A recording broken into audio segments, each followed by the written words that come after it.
Welcome back, my curious little night dwellers. Can't say I'm surprised. You just can't stay away, can you? It's okay. Curiosity is a dangerous thing, but lucky for you, I happen to encourage dangerous habits. This is Spectral Margins, the place where the past doesn't rest. Shadows move just a little too much, and reality, well, reality is more of a suggestion. I'm Lucius Voss, your late night guide through the eerie and unexplained. And tonight, we've got something special. We're joined by a man who's no stranger to the art of unsettling storytelling. The one, the only, Paul J. McSorley. Now, if you listen to audiobooks and haven't heard his voice, I can only assume you've been living in a bunker without Wi-Fi. I just started the Mason Jar series by Eli Pope, and honestly, I'm mad at myself for not getting into this one sooner. So do yourself a favor, start it now, and then we could be late to this party together. And if you were wondering, Paul is also the host of Fear from the Heartland over at Chilling Tales for Dark Nights, which, by the way, is now on its 6th season. So if you need more of his voice in your life, which, trust me, you do, go check it out. Tonight's story, a tale of love, longing, and the kind of devotion that doesn't end just because someone stops breathing. It starts with a whispered promise, a bouquet of roses, and well, let's just say some love stories refuse to stay buried. So lock your doors, turn the lights low, and listen carefully, because you never really know who or what is waiting for a Valentine. And now, Kissed by a Rose. Written by Dirk Stevens, performed by Paul J. McSorley and Olivia Steele.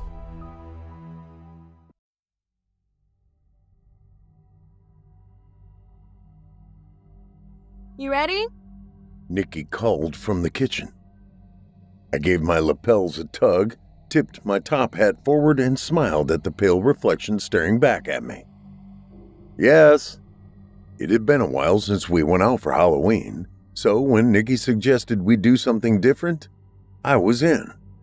Even though I had no idea what it was about.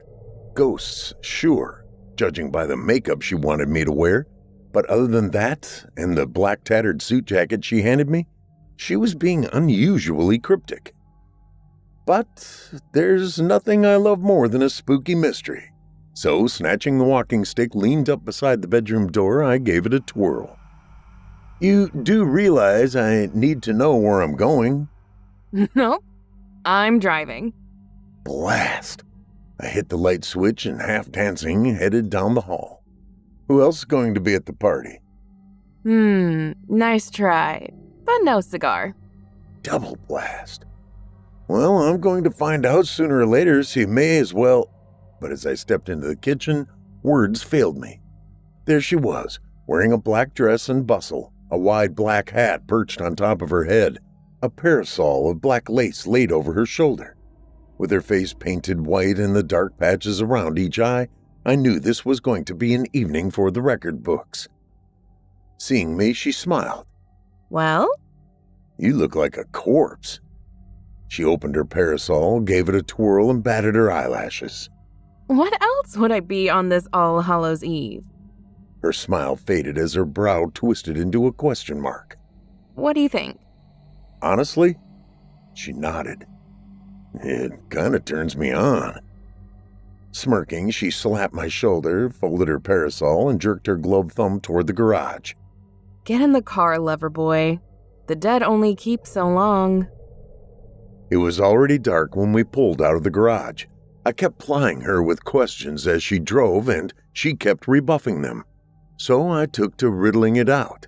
But every time I thought I knew whose house we were going to, she'd either miss the turn or turn off before we came to it.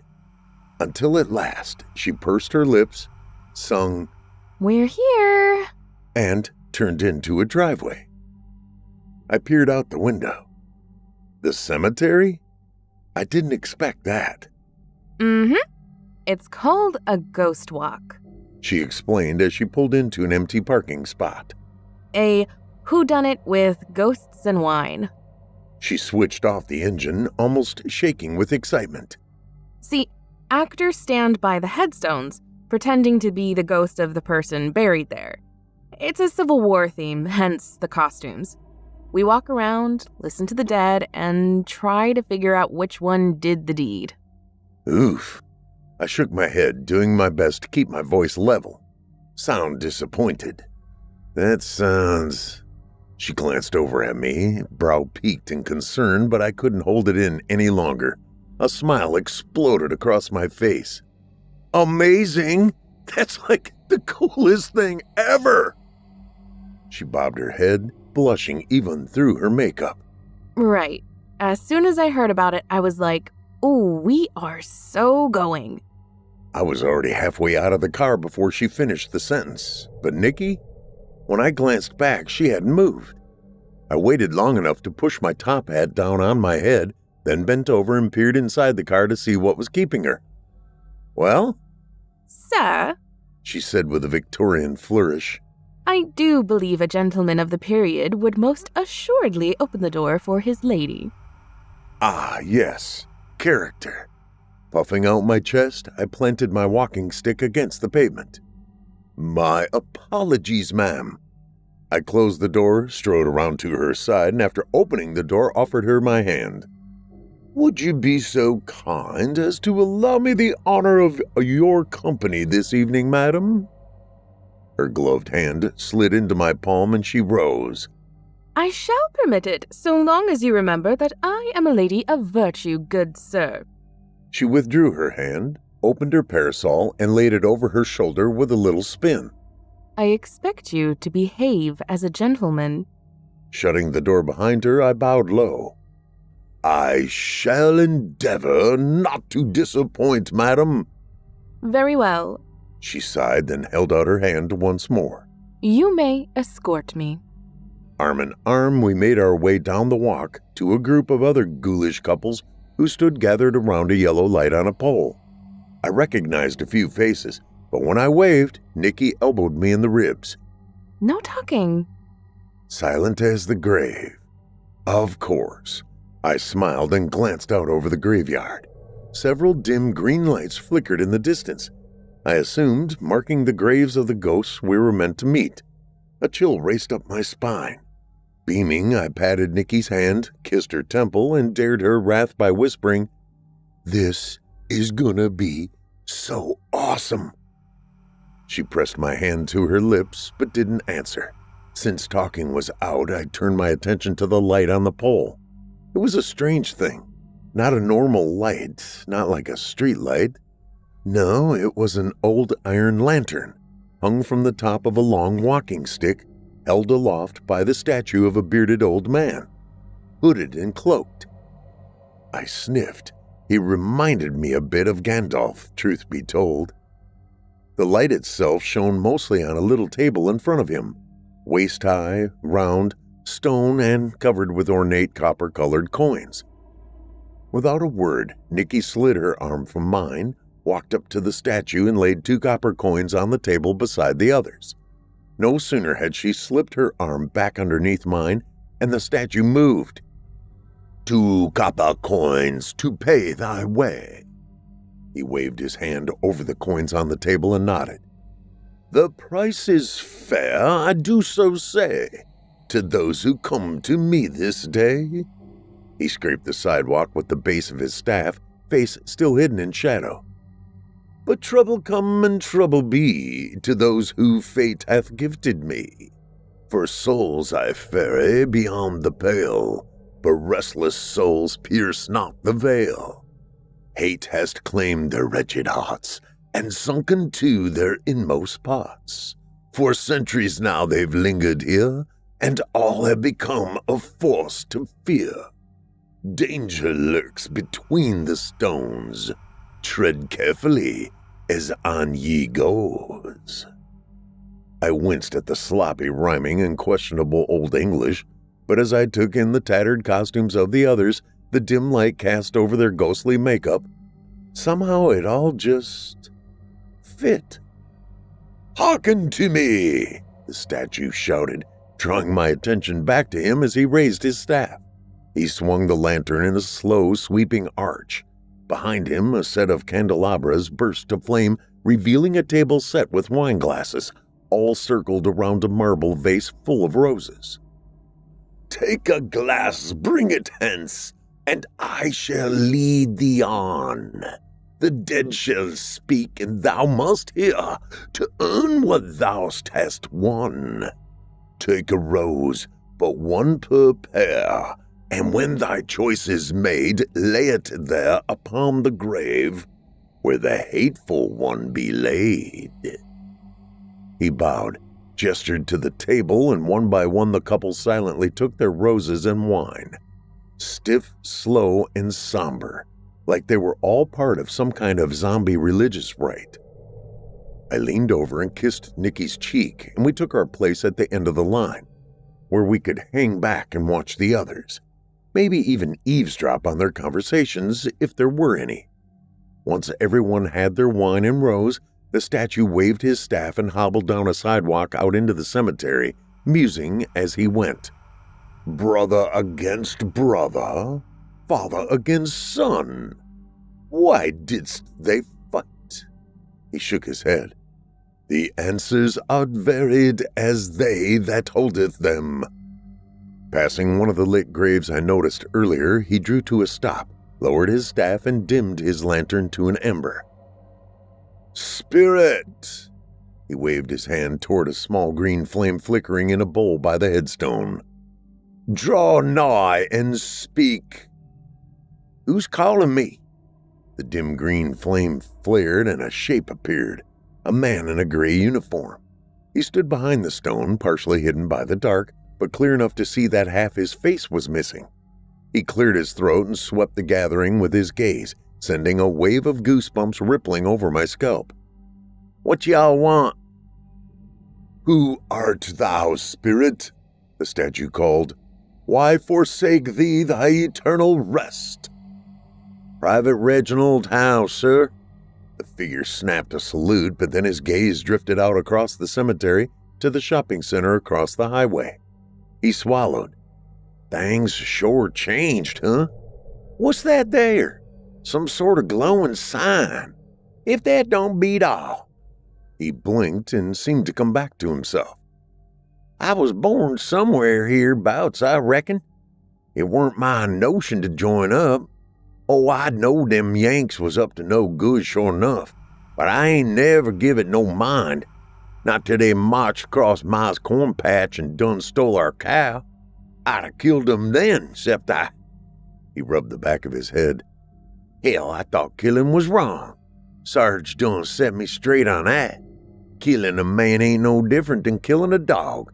You don't kill no good dog, but if a dog's rabbit or chasing hens, it needs killing." His mouth curled into a lopsided smirk.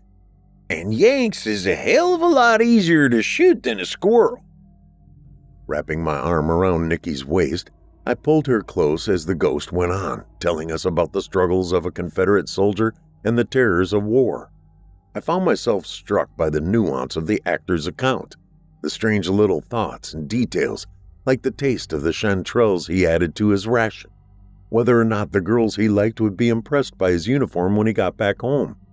And as my gaze drifted to the name etched in the stone, the dates, I couldn't help but wonder if we were listening to his journal, the thoughts of a boy killed over a century ago, a boy who lied about his age so he could fight, not for slaves or land or any of the things we lay at their feet. He was a 16-year-old boy, one who didn't even know how to write his own name, Whatever others' reasons, for him, the war was about his ma's sister, a patch of corn, and a cow. A hollow pit tugged at my chest as he finished. The flame dimmed and his outline faded into the night. 2 of the other couples laid roses on his grave, marking him as the cause of... What? I still wasn't sure. What do you think? Nikki asked in a whisper. Is he the bad guy? I shook my head and took a sip of wine. I think the weird smirk got them. Well, that and the whole killing Yankees is like hunting squirrels comment. Nikki smiled. Yeah, I didn't get psycho killer vibes either. More like country bumpkin gets tooled. After the last rose was laid, our guide led us to another grave. An officer. He appeared shaking with rage. "A reprimand," he growled. "As if the fault was mine and not these damnable greenhorns they kept sending me. I needed soldiers, not farmers." His voice lowered. "Well, I wasn't about to lose my chance at making colonel, no sir. On our next engagement, when one of the cowards caught wind of battle, I was ready. No sooner had the enemy opened up on our positions when a young lad threw down his rifle, stood, and ran. Southern boy, ha!" He spit on the ground just as Nikki lifted her glass to her lips. "Yellow-bellied coward!" I drew my pistol, shot him in the back as he ran, and promised the same to any lad who wouldn't stand and fight. Nikki coughed, and I admit, in that moment, I was ready to name him the villain, but then his mouth twitched. "It worked well enough. We were victorious that day, but that lad, he haunted my dreams until the day I died." His chin dropped to his collar. "Does it matter if you win, if the cost of victory is losing what you are, your humanity? I don't know. I just don't know." With those words, he faded. Another couple laid their rose on his grave, but not us. Nikki wanted to, but insane as it sounds, I didn't see him as evil. What he did was... But I guess I'm just a little fuzzy on the line between doing and being evil. The next stop was at the grave of a young woman due to be married, but then the war started. She spoke of the ache of being parted from her fiancé, how she kept every letter he sent, prayed every night that God would keep him safe. But in the end, sickness took her before the war ended. Her image faded and his took her place. He talked about camp life, the maggots in his rations, the holes in his socks, a couple close shaves he had in battle, but only in passing. His focus was her, the family he dreamed of having with her, the little farm he hoped to buy when he got back home. He survived the war only to find his beloved's grave when he returned, a victim of cholera. His voice shook as he described the flowers he placed beside her headstone, how he couldn't bear to live in a world without her. Then, with Nikki's fingernails digging into my arm, he drew the pistol from his hip, placed the muzzle under his chin, and his image vanished with a loud bang. No one placed a rose beside their headstone, and our guide moved on. But even as we walked on, Nikki's grip didn't relax. "You okay?" I whispered. That one got me. She forced a laugh, then her lips pressed into a strained pucker. I covered her hand with mine. "Pretty intense, huh?" She nodded, sniffed, and touched the corners of her eyes with the hand holding her wine glass. Look at me, getting choked up about something that happened, 200 years ago? I gave her hand a pat. If it even happened at all, the acting's top-notch. Oh, it happened. She cleared her throat. Everything is reconstructed from journals, records, and such. So the stories are real. Up ahead, I watched the guide take his place by another green flame and go still as stone. But that the tales were real only made me more curious. What's the crime we're supposed to be solving? Nikki shrugged. That's part of the game. She glanced back over her shoulder. I'm still not sure about the Colonel. He seems pretty evil to me, Paul. I shook my head. Nah, evil doesn't worry about not being good. Huh. She went silent for a moment, then bumped me with her hip. When did you get so wise? I hide it well. Obviously. She laughed, and by the time we joined the others, her head laid on my shoulder. Our guide shifted as we arrived. Refreshments? A handful of imps or gargoyles, I'm not sure which, hobbled out of the shadows, each carrying a carafe. Hold out thy glass, and my servants shall attend thee. A small horned creature with bat-like wings paused in front of Nikki and held out its carafe. She lowered her glass for a refill, but when I glanced down at my own, I was surprised to find I had hardly touched it. Thank you, but no, I'm still full. The creature bowed and hobbled away. Since when do you refuse alcohol? Nikki raised her glass to her lips, took a sip, and smiled at me over the edge. Are you pregnant? Oh yeah, I pushed out my stomach. 8 months in. She cocked an eyebrow, obviously ready to make some comment about my gut, but I cut her off. I've just been caught up in everything. I pointed at another little creature, one with a pig snout and tray of cheeses balanced on its head. I mean, this is amazing. I don't even know what those things are or what's going on, but it's... I glanced back at Nikki, her little smirk and sparkling eyes, the one person in all the world who really gets me. Thank you. She pushed up on her toes and pecked my cheek. Come on, McSorley. We still have a mystery to solve. The goblins, or whatever they were, melted back into the darkness. A moment passed in hushed conversation, and without warning, our guide swung his lantern out over a pair of headstones I didn't even notice were there. Brother shall turn against brother, son against father.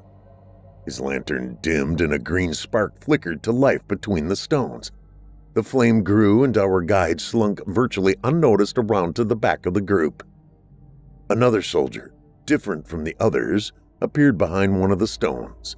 A Union soldier. I took in his tired, sad eyes and sipped my wine. Here it's not uncommon to see Union and Confederate soldiers buried together. The Ozarks are a rugged place, perfectly suited for guerrilla warfare, and the residents didn't much care for either side.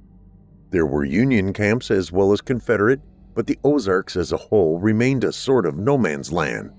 It leaned Union, but only out of a strong sense of individual liberty, one that ran contrary to the very idea of slavery, but also against outside control of any kind. As such, North and South don't have the same stigma they do further east. Family was more important. Kin. The soldier cleared his throat. Hey, Ma. My gaze shifted from him to the stone, to the name etched into its surface, nearly worn smooth with the passage of time. Clive Owens. He snorted out a laugh, pulling my attention back to him. Sarge said we ought to put something down in case we don't pull through. Between you and me, I'd rather not. Feels like walking over my own grave or some such. Like, doing it makes dying a sure thing. His gaze flicked to the headstone on the other side of the flame. His face twitched. But I gotta let you know. Took a deep, shuddering breath. Pa's the one that told me to go Union. Said we weren't too sure which side went out and figured since Jesse went Reb, I had to. That way, no matter what happened, he'd have a boy on the winning side. My gaze drifted to the other stone, Jesse Owens. That's when it clicked. He wasn't ad-libbing. There was no poetic license other than the accent, maybe. He was simply reciting a soldier's letter home, one to be delivered only if he were killed. The soldier shrugged. Reckon he figured that was the best way to keep the family going. I guess he never thought. His face took on a haunted cast and his voice trailed away. See? Cleared his throat, seeming to come back to himself. The Rebs was trying to cut our supplies, so they went to burning every mill that could. Captain Barstow weren't gonna let that happen. We was on our way to Rockbridge when all of a sudden all hell broke loose. The captain pulled us back to Clark's Mill, but they was hot on us, closing in on all sides. They charged like demons. We held them back by loading grape shot, but then we run out. The captain run up the white flag, but, his voice cracked, it happened so fast. I didn't see no faces, just rebs and smoke. I didn't see him, Ma, I swear. Not until things got quiet. And then, there he was, right in front of our cannon. He cupped his face in his palms. I killed him, Ma. I killed Jesse. Cut him right in half. Nikki's fingernails dug into my arm. For a moment there was no sound, only the stifled sobs of the actor. Then he sniffed and his hands slid from his face. The way his Adam's apple rose and fell. He must have been right up in front when I touched off. I don't know how I didn't see him. Now I can't stop seeing him. Every time I close my eyes, there he is, laying there with his head laid back over a busted branch, his guts hanging out, staring at me with those dead eyes, his mouth flopped open. But that ain't all. He comes for me now, dragging his guts behind him. Even when I'm awake, I can still hear him moaning my name, the sound of his buttons scraping on the ground. A soft, rapid ticking scraped from the surrounding darkness, and the actor's eyes went wide. His head jerked from side to side with each scrape, like some kind of a deranged meerkat trying to zero in on a hawk's scream. Can't you hear it, Ma? Oh, God, he's coming for me, Mama. He wants my legs. He's gonna take my legs. The clicking grew like a living thing, filling the darkness with its suffocating presence. The man threw down his hat, crouched low behind the stone, and trembling, covered his ears. No, no, no, no, no, no. All at once, the sound vanished. The green light between the stones went dark. The effect was staggering, as if silence could scream, as if darkness had a light all its own. A moment passed in this strange, shrieking silence before the guide's lantern flickered back to life. Heart pounding, I glanced down into Nikki's wide, frightened eyes. I didn't know if it was the actor's performance or the creepy as hell way it ended, but I never did manage to ask if she wanted to lay our rose on his grave. I tried. I opened my mouth, but no sound would come. We sort of just stood there, gaping at one another until our thoughts connected. It didn't matter if it was an accident or not. It was the Ozarks. Jesse was his kin. His death unforgivable. That was how his family would have seen it. And so, I laid our rose on his grave. We stopped at a dozen more graves after that. Honestly, I didn't really hear most of their stories. I barely even noticed when it ended, when the guide told us that the winner would be announced tomorrow via text message. I couldn't stop replaying the end of Clive's tale in my mind. The whole way home, I kept imagining Jesse's ghost clawing its way through the Ozark Hills, bent on ripping his brother in half, stealing his legs. It's all Nikki and I could talk about. It's a shame none of your writer friends were there. She smirked when we pulled into the garage. It makes such an awesome story for the podcast. It would, wouldn't it? I tapped my fingertips to my chin. But why couldn't I do it? I mean, I've been voicing stories for a while now. I should be able to write one of my own. No problem. She turned off the engine, tossed me a glance, and rolled her eyes. Uh-oh. I know that look. What look? She bopped my nose with her forefinger. That look. That same look that got you into voice acting in the first place. You're planning on writing the story yourself, aren't you? I squirmed in my seat.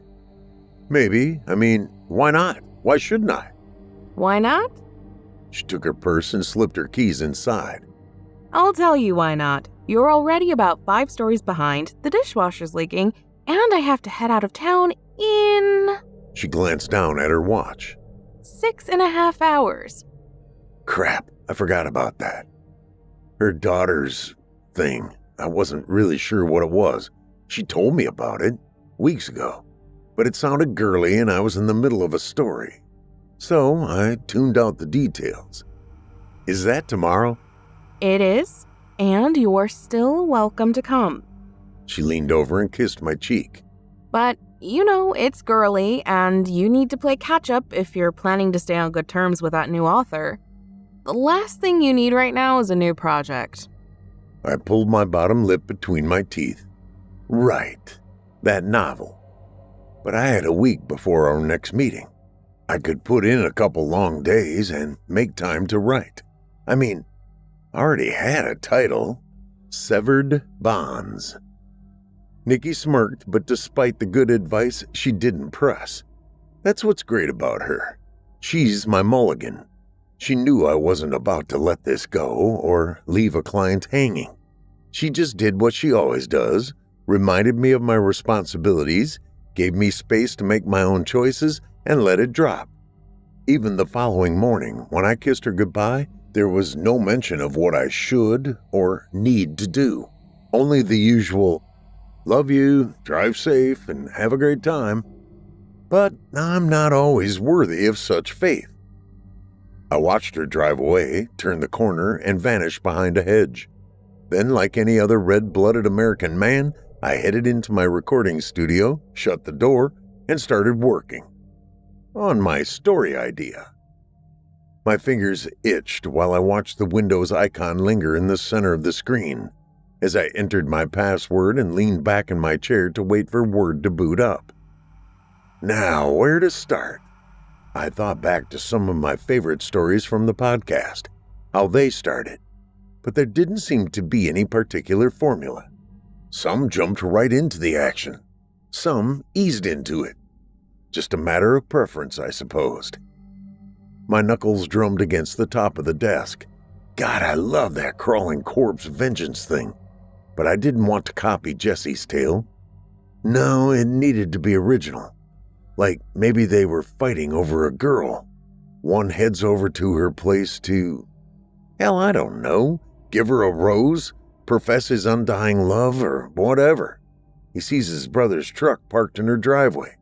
He loses it, waits for him to come out, then hits the gas. Bam! Pins his brother up against the side of his own truck. Cuts him right in half. Seemed like a pretty good setup for a pissed-off ghost looking for vengeance. Folding my hands behind my neck, I gave the wall a kick and, smiling, watched the overhead light turn as I spun in my chair. Paul, you're a genius. The screen flashed. I stopped spinning and rolled up to the desk. The novel I should have been working on popped up on the monitor, judging me. I grabbed my headphones and slid them down over my ears. I know it's your turn, but you'll get done. The text glared back at me accusingly as I dragged the cursor over to minimize. I tried to placate it with, I promise, but it still felt a bit like I was stepping out on a girlfriend or something. But hey, McSorley's got needs. Goodbye, Beth. I opened a new file and smirked. Hello, Victoria. Leaning forward, I squinted at the screen. Double space, Times New Roman, and go. The most beautiful thing in the world filled my screen, a blank page ripe with untapped potential. I cracked my knuckles. All right. I laid my hands on the keyboard, and that's when it happened. A low, insistent pressure. Down there. I twisted in my chair. Oh, come on. But I already knew it was a fruitless battle. There was no getting around it. I had to be bad. Crap. I pushed back from my desk with a groan, tossed down my headset, and half-danced my way out the door. I don't know if it was the coffee, the excitement, or if I needed to get my prostate checked. Whatever the reason, by the time I hopped my way over to the loo, I had to stop and, gather my forces before reaching for the handle. And there I was, crotch in hand, heart, mind, and soul united in fervent, heartful prayer. That's when I heard it. A sort of clicking scrape. Click, scrape, click, scrape. Slow, quiet, but definitely there. loud enough to distract my bladder so I could get into the John at least. I kicked the door closed. Niagara broke loose, and I sent up another prayer to the God of all mercy, kindness, and love. So lost in my bliss, I nearly forgot about the sound entirely. I flushed, dropped the lid, washed my hands, and stepped back out into the hallway. A lighter, happier man. The light overhead flickered. I glanced up at the fixture, tapped the glass, and the bulb settled into a steady glow. Stupid LEDs. Shaking my head, I turned toward my recording studio. Better than incandescents. Like hell. They were supposed to last for years. Not mine. They held out for about a month, tops. The glow of the screen pulled my thoughts back to my story, to the blank page waiting for me. I sighed just thinking about it. Literally. I took a step, sucked in a deep breath, shivered, let it go, and watched it curl from my lips like smoke. That's when the scraping click decided to make a reappearance. Not from the kitchen, not from my studio. From everywhere and nowhere all at once. Faster than before. Click, click, scrape, click, click, scrape. Where I live, the high on Halloween was 80 degrees Fahrenheit, and I turned off the AC weeks ago. Now, having done my share of spooky tales, understand that I'm no stranger to how things play out in said tales, nor am I given to flights of fancy, as it were. But it's one thing listening to a tale unfold, and quite another to be standing there in your Star Wars pajama pants and Elmo slippers, don't judge, watching those signs unfold. I promise you, had I not just drained the swamp, Luke would have been swimming. But those were just the appetizers. The main course came a few seconds later when a gooey set of skeletal fingers poked around the doorframe of my recording studio. I think it was the other set that joined it, and the scraping noise that followed that shut down my brain and stole the breath from my lungs. The tattered, rotten cap that appeared with the scrape, the tattered, rotten face beneath it that turned my legs to jelly. But I can say with some confidence what it was that jammed my getaway sticks into overdrive. The eye. Not eyes. Eye.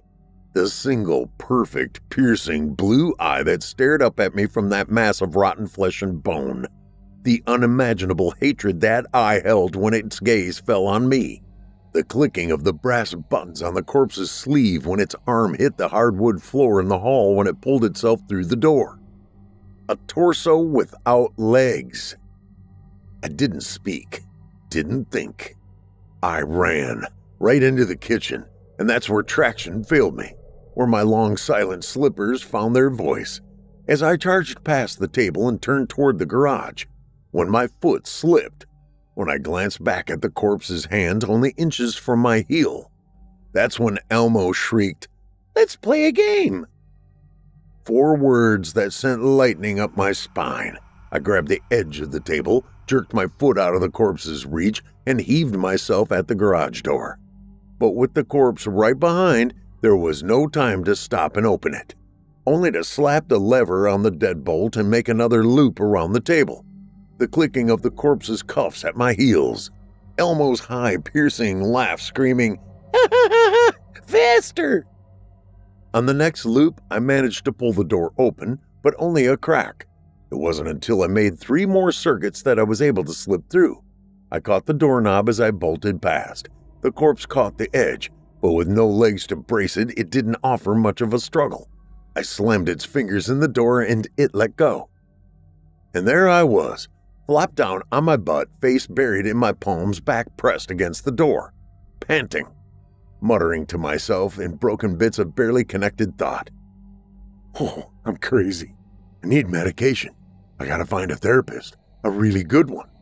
I vaguely remember wondering how common it was for actors and writers to go crazy, that it didn't seem like too big of a step for people who spend all their time talking to people who don't exist, who spend hours every day living in imaginary worlds. The doorknob rattled. I jumped to my feet. Elmo shouted, "Again, again!" I stumbled back, eyes locked on the keyhole, heart pounding in my ears, mind racing. I was in my PJs. I didn't have my keys, and the door swung in. There was no way to barricade it. My gaze jumped to the totes marked Christmas decorations, a couple yard tools, but I was pretty sure I wasn't going to be able to wipe out half an undead Confederate soldier with a garden weasel. Confederate? The doorknob turned. I stumbled back into the hood of my car, two completely different lines of thought taking shape in the fevered rat's nest of my mind. What makes you say he's Confederate, McSorley? My car. I pulled the back of my hand over my brow. I almost forgot. Nikki stuck a spare key up under the... Never mind, you nosy listeners, after I locked myself out last summer. Because he's wearing a Confederate cap, Paul. Crap, you're right, McSorley. Almost on their own, my hands fumbled for the magnetic box tucked in the wiper well and slipped out the key. But why would a Confederate ghost be after us? Not even bothering to worry about the case, I popped open the driver's side door, climbed inside, and locked myself in. I don't know for sure, Paul, but you did lay a rose on the grave of the man who blew him in half. The door to the house cracked open. I slammed the key into the ignition, hit the garage door opener, and started the car. The corpse scrambled through the door just as I threw it in reverse and peeled down the driveway, but it was already right on top of me when I skidded to a stop in the street and kicked the car into drive. I hit the gas hard enough to spin the tires, my eyes fixed on the rearview mirror, on the corpse scrambling down the road in pursuit, but fading into the distance. Safe but still shaking, I buckled my seatbelt. Okay, so what you're saying is, this ghost is pissed that we gave his killer a rose? McSorley may have had something there. I shook my head. Not just his killer, Paul. His brother. We like full-on honored Cain. Damn straight Abel's pissed. I stopped at an intersection and checked the rearview mirror. I didn't see him, but I knew he was coming, that he'd keep coming. Okay, say you're right. How do we get him off our back? The light turned green. I turned left and shrugged. Well, if honoring his brother pissed him off, maybe... Then, I interrupted, defiling his grave would settle him down. It made sense. McSorley, you're a genius. It was 10:15 when I pulled into the cemetery. On the far side of the grounds, workers were setting up chairs under a tent. Let's play a game. Elmo laughed as I opened the door and set my foot down on the asphalt. I climbed out of the car, shut the door, and glanced back at the old section. The original cemetery, where the ghost walk was last night. On some level, I guess I half expected to see some remnant we were there. I'm not sure what, but the manicured lawn, discolored leaning stones, and sunshine seemed disquieting in a way. As if I had imagined the whole thing. As if that last thread of sanity finally snapped and I couldn't tell the difference between fantasy and reality anymore. Between reality and the stories I wove into my everyday life. A shiver shook my back and arms. It did seem like a far more plausible explanation than that I actually did spend all morning being chased around the kitchen table by half a ghost. I mean, I don't even believe in ghosts. The question is, without Nikki here, how would you even be able to tell, McSorley? I mean, if you are going mad, you can't trust your perceptions about anything. Now, can you? No, I sighed. Paul was right. There was no way to tell. I guess not. All I knew is that I had no choice but to carry on as if it was real. If I was crazy, the worst thing that could happen was that some member of the staff would see me doing something weird and ask me to leave. But if I wasn't crazy, if I was being chased by a ghost bent on ripping me in half, I glanced back at the funeral being set up and headed in the opposite direction. Elmo giggling, faster, with each step. A steady, distant, rapid clicking sound punctuating the silence between his shouts. A sound that jerked my gaze to the driveway, to the dark shape racing along the pavement, vanishing and reappearing as it crawled. I swallowed hard, took Elmo's advice, and ran for my life. Because crazy or not, ripped in half was definitely worse than social awkwardness. My thoughts exactly, McSorley. but everything looked different in the daylight. I knew I was in the right section, but I didn't realize how many graves the guide bypassed, and I didn't dare slow down to read each stone. With each pause, with each step, the clicking drew closer. At last, I passed a stone that looked close to the right shape. The name Jesse Owens flashed into view. I slid to a stop, scanning the stone beside it. Clive Owens. That was it. I tossed a glance back down the path just in time to see the ghost slide around a headstone and scramble to find traction on the pavement. But I never desecrated a grave before, and I couldn't remember which brother he was. He's wearing the stars and bars, McSorley. Pee on the yank. Without thinking, I whipped out the fire hose and then nothing. My jaw went tense. Of course not. I just peed my brains out about half an hour ago. Again! Elmo shouted. Butt clenched, I tossed a fevered glance at the corpse racing up the path, ready to separate me from my mortal coil, and the last remnants of a once mighty flood trickled forth. The corpse stopped, raised its head, and laughed. The cold, ragged cackle of the undead, a sound I pray I never hear again, and vanished. Everything I hadn't been feeling, everything I was too afraid to feel, came crashing in on me, and I slumped against the headstone with a shuddering moan. Whiskey, I gasped when I could breathe again. I need a shot of bourbon, and maybe a chaser or 3. I don't know how long it took before I could stand on my own again, before I was ready to head back to the car. But as I turned, Elmo laughed but refused to budge. I glanced down at my foot, at the skeletal fingers wrapped around Elmo's eyes and nose, the hole in the ground around the wrist, and the voice that hissed from below. Piss on my grave, will ye? Again! Elmo laughed, and the voice roared with rage. Every muscle on fire, every hair on end, I jerked my foot free from the slipper and stumbled onto the path, just in time to hear my slipper laugh its final laugh and sink beneath the earth. In case you were wondering, no, Nikki and I didn't win the contest. That honor went to one of the other guests, one of the graves we visited after the Owens brothers. A Civil War Dear John letter that led to a soldier going AWOL. A lady's memoir that hinted at her lover's murder, but never explicitly said. And no, I never heard from Jesse or Clive again. At least not yet. Jesse, I think, is happy, just knowing someone peed on his brother's gravestone. As for Clive, I like to think he found peace. He and Elmo. And I don't mind giving up a slipper. After everything that happened, that fuzzy little Muppet's voice sort of creeps me out. Oh, and yeah, I have started getting therapy. Nikki's idea. Apparently, talking to yourself as if you were two people having a conversation isn't healthy. Who knew?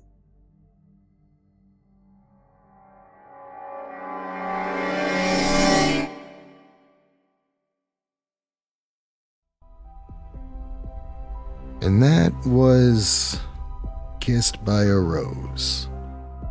A huge thanks to Paul J. McSorley and Olivia Steele for bringing that one to life. And to Nikki McSorley, whose haunting music added just the right amount of, oh no, there's something behind me, isn't there, energy. If you want more of her work, check out NMC Music Creative. She's out there scoring audio programs, television shows, and probably some of your nightmares. So, let's break this down. A love that endures beyond the grave. Devotion that turns into something a little more possessive. It's always the ones who say they die for you that you have to watch out for. Dirk Stevens has a talent for mixing eerie encounters with just the right amount of dark humor. Kind of like a Valentine dipped in poison. If you want more of his work, don't worry. It's out there, waiting, probably watching you right now. And of course, if Olivia Steele's performance left you looking over your shoulder, You can hear more of her right here on our network. Check out Winterific Wednesdays, where we celebrate women in horror all year long.